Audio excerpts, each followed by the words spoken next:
tenemos el propósito, ya ustedes lo saben, la gente está informada, de mejorar sustancialmente, mejorar mucho el sistema de salud pública de nuestro país, dejarlo como el mejor sistema público de salud del mundo. Ese fue el compromiso, ese es el desafío y estamos ya avanzando mucho. Consideramos que para septiembre vamos a poder izar banderas blancas en 24 estados que aceptaron la federalización de los sistemas de salud y vamos a tener funcionando alrededor de 11,000 centros de salud en todo el país, con médicos no solo de lunes a viernes, sino de lunes a domingo, con equipos, con medicamentos, hospitales de segundo nivel para hacer análisis, estudios, intervenciones quirúrgicas, con médicos, enfermeras, enfermeros, con médicos especialistas y con todos los medicamentos, 100% de medicamentos, y todo de manera gratuita, de manera gratuita, de manera gratuita, porque, repito, la salud como la educación no son privilegios, son derechos. Esta es una concepción que nos distingue de otros gobiernos en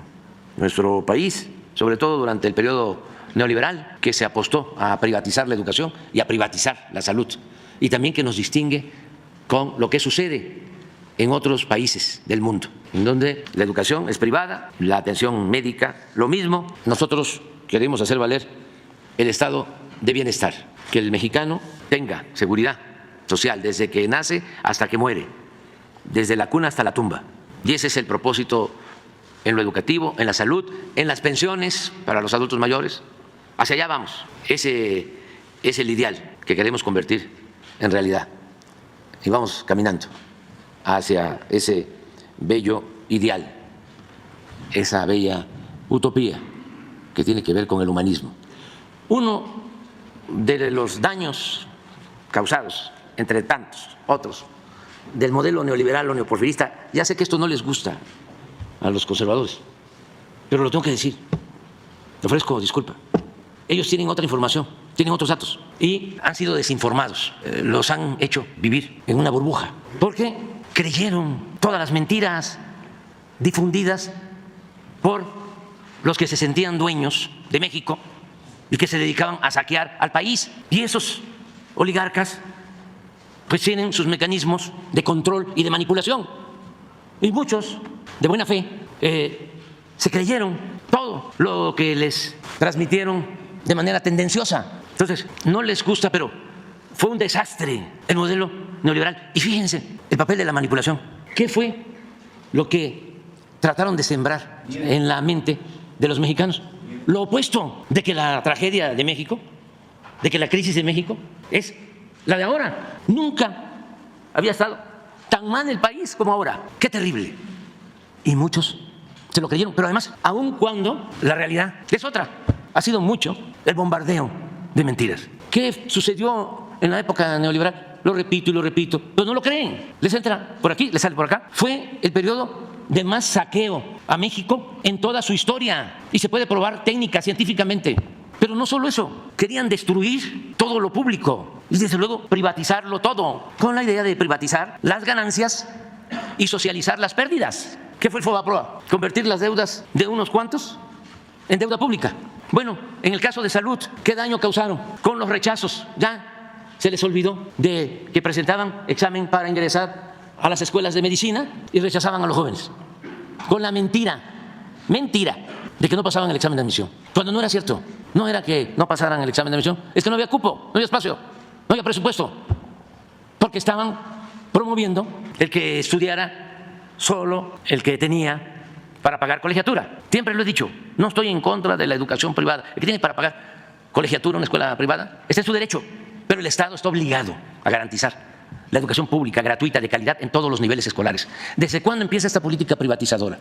Desde Salinas, cuando Cedillo era secretario de Educación, que reforman el artículo 3º para limitar la educación pública gratuita solo al nivel básico y dejar al mercado la educación media superior y la educación superior. ¿Qué pasaba? Miles de rechazados cada año. ¿Cuál es el resultado de esa política? Pues que aunque no lo quieren aceptar, hoy en México todavía no tenemos, a pesar del esfuerzo que hemos hecho, los médicos que necesita el país, pero mucho menos los especialistas que necesita México.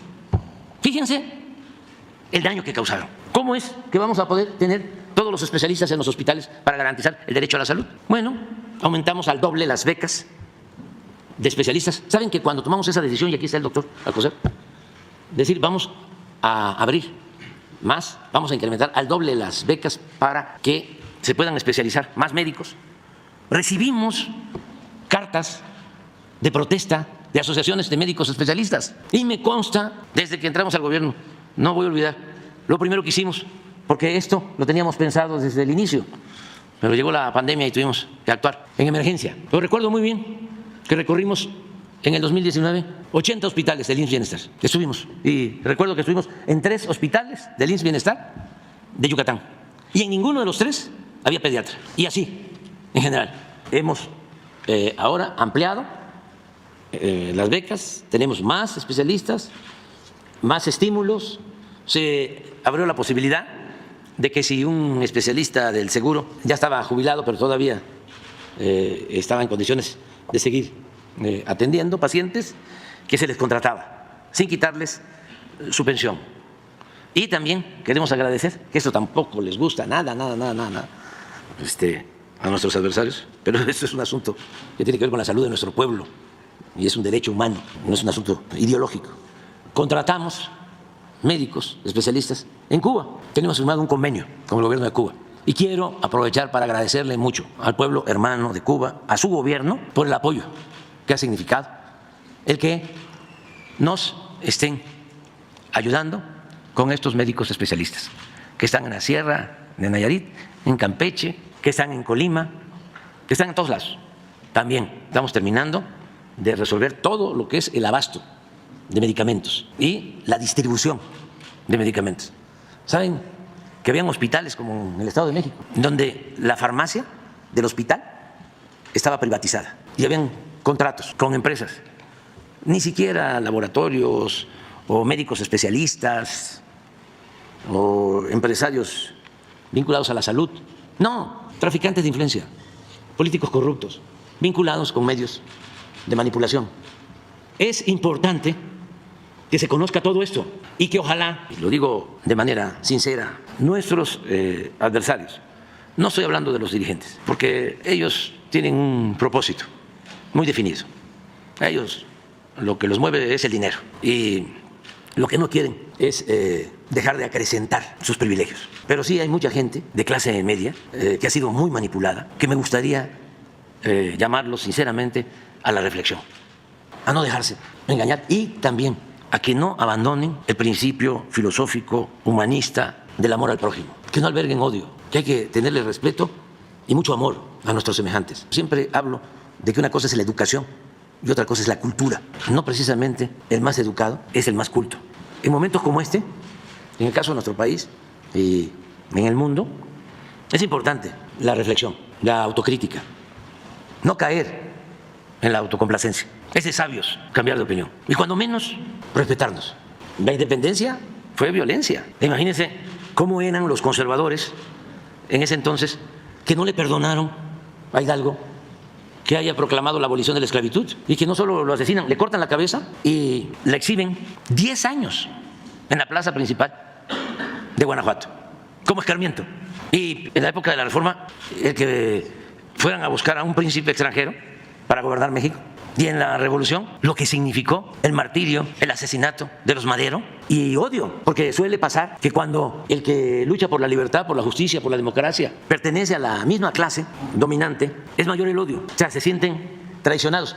En vísperas del golpe y del asesinato del presidente Madero, asesinan, lo torturan a su hermano Gustavo en la Ciudadela y un grupo de fifís de la más alta sociedad hacen una caravana para celebrarlo en los carros y ese grupo incendia la casa, quema la casa de los Madero y son los que festejan el asesinato del presidente Madero, el apóstol de nuestra democracia. Entonces esos odios que se desatan con las transformaciones deben de evitarse por todos los medios. No es poca cosa llevar a cabo una transformación de manera pacífica. En la historia política reciente, el que intentó hacerlo de manera pacífica fue el presidente Allende, y él fue de los precursores de los cambios por la vía electoral y por la vía pacífica. Y en ese entonces era muy difícil de que se aceptara de que podían llevarse a cabo cambios de manera pacífica.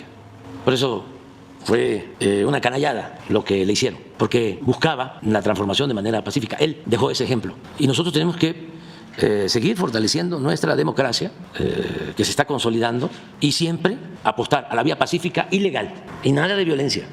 Yo estoy muy agradecido con el pueblo de México. Me siento muy honrado de ser presidente de este país, con un pueblo excepcional, único, un pueblo muy consciente, muy generoso, muy pacífico, muy inteligente, un pueblo sabio. Y así tenemos que seguir. Y ahora que va a gobernar una mujer el país, pues nos va a ir mejor, mucho mejor, porque a nosotros nos tocó el inicio, pero ya se sentaron las bases y fue muy difícil esta primera etapa. Pero lo que viene pues va a ser mejor en todo sentido. En lo económico ya está el tratado, está llegando inversión extranjera como nunca. México es de los países más atractivos para la instalación de empresas. Somos el país, el segundo país con menos desempleo en todo el mundo. También todo eso no lo asimilaron muchos por la manipulación. Si no hay trabajo, si los salarios no se incrementan, si no hay bienestar, pues entonces sí es posible que el pueblo se rebele. Pero si le ha ido bien a la inmensa mayoría de los mexicanos, si ha aumentado el salario, si hay trabajo, como no sucedía en mucho tiempo, si tenemos estabilidad económica, si está llegando inversión extranjera, si la gente está saliendo de la pobreza, pero además en los últimos 2 años ha habido récord en utilidades para los banqueros. ¿Cómo imaginar entonces? Porque dice, ¿cómo me explico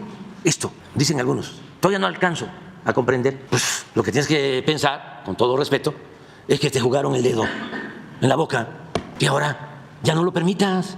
No permitas que te avasallen y que te manipulen, porque mucha gente es gente buena, no tiene malas entrañas, sino es por todo el bombardeo a que fueron expuestos sin protección de nada. Y también un llamado a los medios a que busquen ser responsables, que busquen los equilibrios, la objetividad, el profesionalismo, que hagan a un lado lo tendencioso. No es posible que en las cadenas de radio, en la que estén pensando, si hay un comentarista de cada 10 que informa con objetividad, es mucho. 1 de cada 10.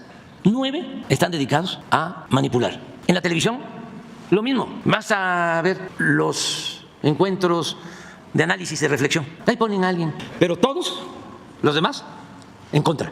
1. En otras mesas ponen a uno centrista, moderado, progre, buena ondita, para simular de que, mira, ¿a quién tenemos? En los periódicos siempre hablamos del Reforma, pero hasta lo presumen, o sea, muy divorciados del pueblo. Son 2 mundos.